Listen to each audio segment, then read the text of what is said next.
আসসালামু আলাইকুম।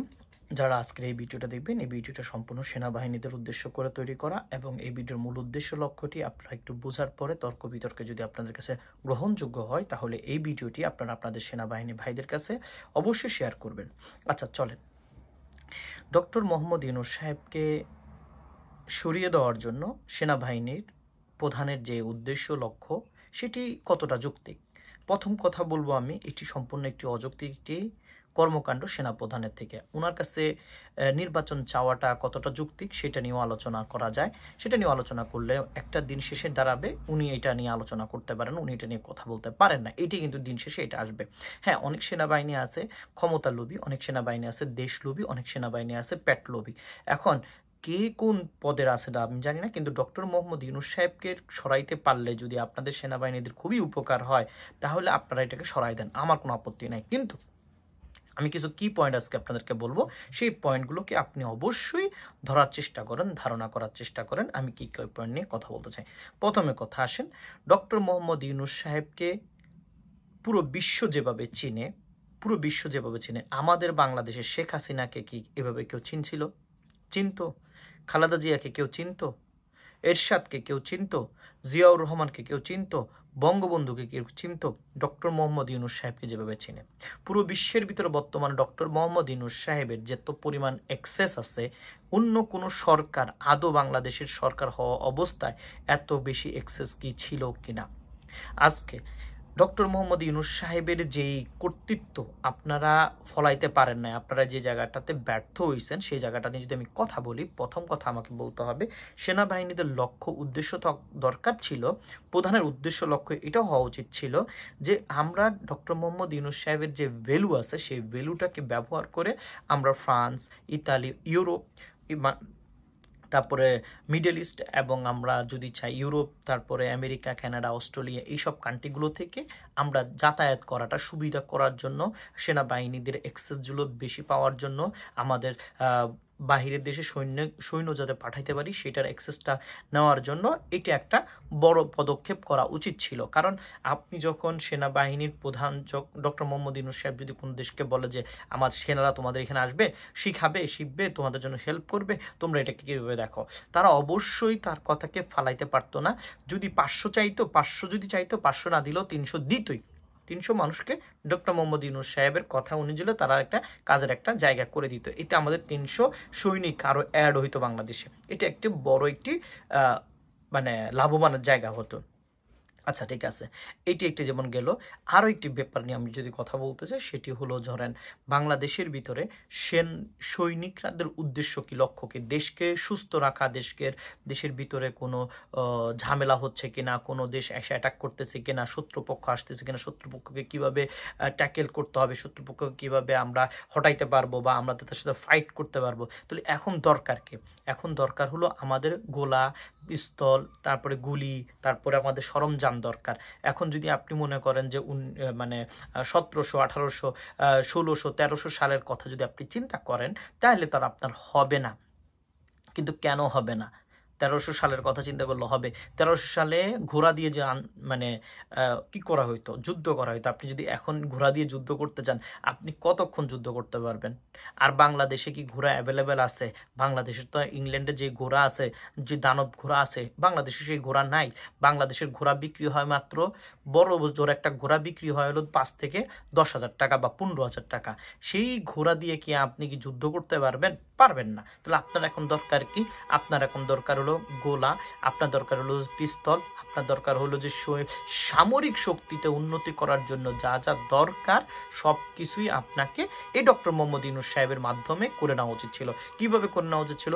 আমাদের চায়নার সাথে সম্পর্ক করা উচিত ছিল এবং আমাদের সাথে আমাদের আরও যেই ভালো ভালো ডক্টর মোহাম্মদ ইউনূস সাহেবের সাথে যেই সব কান্ট্রিগুলো ভালো সম্পর্ক, ইউরোপের সাথে, তারপরে উনি কিছুদিন আগে ফ্রান্সে গেছিল বা ইতালিতে গেছিল, যায় ওইখানে একটা ভালো একটা সোশ্যাল বিজনেস প্ল্যাটফর্ম দাঁড়া করাইছে।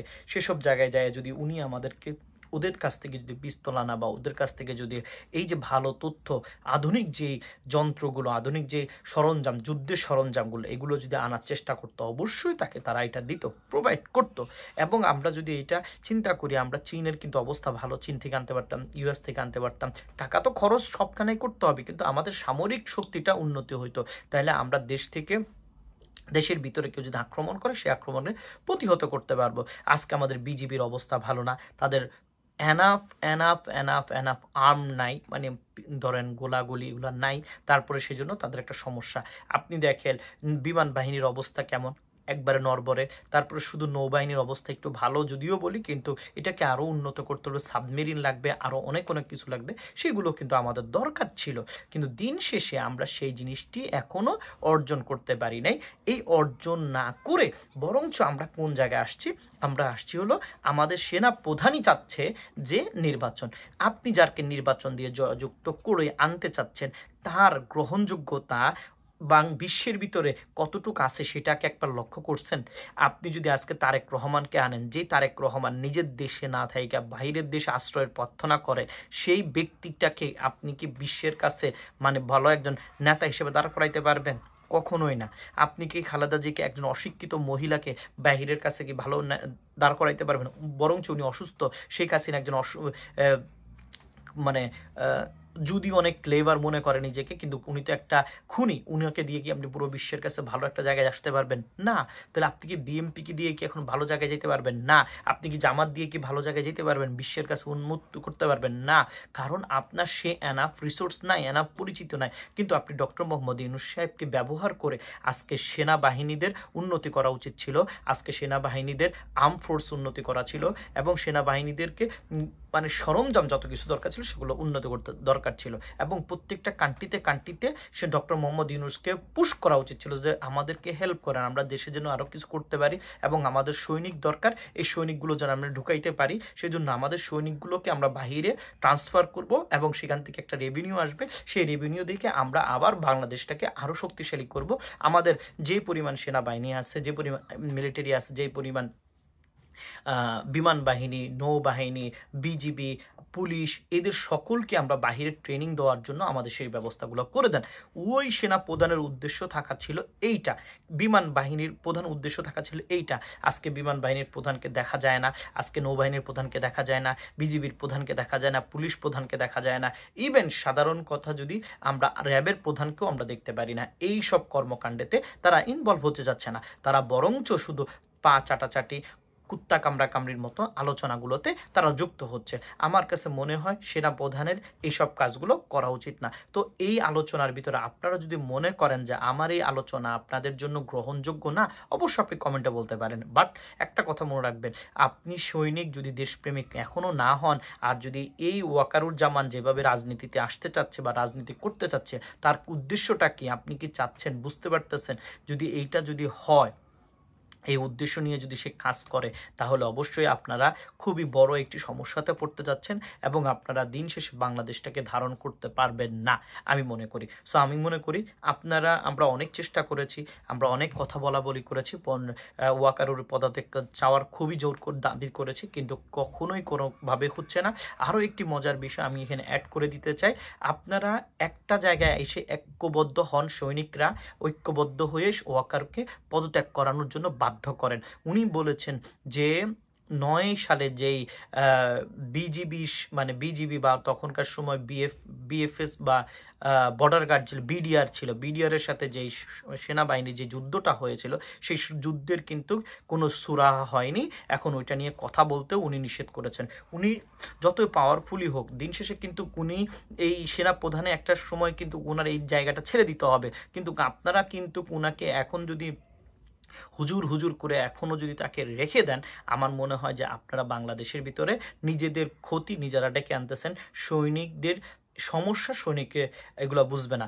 আমি আবার আপনাকে আরও একটি মজার বিষয় বলি, আপনারা যে জিনিসগুলোকে আপনারা এখনও এটাকে কাজে করতে পারেন, যেমন আপনাদের ঘর বাড়ি, আপনাদের রেশন, আপনাদের টাকা পয়সা এবং স্যালারিগুলোকে ইমপ্রুভ করতে পারেন, ইনক্রিজ করতে পারেন। এগুলো ডক্টর মোহাম্মদ ইউনূস সাহেবের কাছে কিন্তু আপনারা মানে তথ্যটা প্রচার করতে পারেন বা আপনাদের সংকটগুলো প্রচার করতে পারেন। সেই জন্য আমি মনে করি আপনাদের খুবই ভালো একটা উদ্যোগ নেওয়া উচিত ছিল।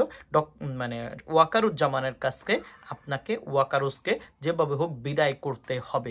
এখন যদি আপনারা বিদায় করতে না পারেন, ডক্টর মোহাম্মদ ইউনূস সাহেবকে বিদায় করার জন্য সাবেক মানে প্রধান মানে সেনাপ্রধান যেভাবে লেগে গেছে সেভাবে যদি চলতে থাকে, অবশ্যই আপনারা এই সৈনিকরাই একটা সময় বলবেন যে এত বড় একটা সুযোগ থাকা সত্ত্বেও আমরা সেনাবাহিনীদের আমাদের ৫৭ জন সৈনিকের বা সেনাপ্রধান বা মানে আমাদের ভাইদের রক্তের প্রতিশোধ নিতে পারলাম না, রক্তের প্রতিশোধ বিচারটা সঠিকভাবে নিতে পারলাম না। আপনারা আসলে দায়ী থেকে যাবেন। সেজন্য আমি বলবো জুনিয়র পদ থেকে সৈনিক লেভেল থেকে যারা আছেন, যারা কর্নেল মেজর যারা আছেন, আমি মনে করি আপনাদের এখন গর্জে ওঠা উচিত। এখনই আপনাদেরকে সেনাপ্রধানকে মানে ওই রাস্তা থেকে সরিয়ে দেওয়া উচিত, সেনাপ্রধানের রাস্তা থেকে সরিয়ে দেওয়া উচিত। যদি আপনারা এটা করতে না পারেন, অবশ্যই আপনারা দিন শেষে ব্যর্থ হবেন এবং ব্যর্থ একটি সৈনিক হিসাবে বা মানে আর্মি হিসাবে আপনারা পতিত হবেন। সো আমি মনে করব আপনাদের এইগুলোকে গুরুত্ব দিয়ে দেখা উচিত। আর এখনই সময়, আর পরে সময় আসবে না। সেনাপ্রধান কিন্তু দিনে দিনে আরও শক্তিশালী হচ্ছে, কারণ সে ভারতের সাথে লিয়াজু করতেছে, বিএমপির সাথে লিয়াজু করতেছে। এই লিয়াজু কিন্তু একটা সময় আপনার জন্য খারাপ হবে।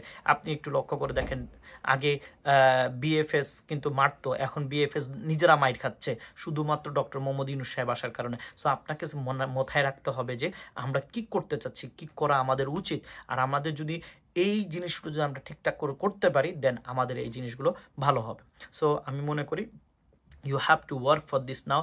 কর্নেল পজিশন থেকে সৈনিক পর্যন্ত সকলে ঐক্য করেন যে আপনারা আপনাদের ৫৭ জন শহীদের মৃত্যুর বিচার চান এবং তাদের প্রকৃত বিচার যেন উদ্ঘাটন করা হয়। সেখানে যেন কেউ আইসা বলতে পারে না এনাফ ইজ এনাফ, এটা যেন বলতে না পারে। ভালো থাকেন। আসসালামু আলাইকুম। যদি যুক্তিতর্কে যদি ঠিকঠাক থাকে, অবশ্যই আপনারা আমাকে শেয়ার করবেন।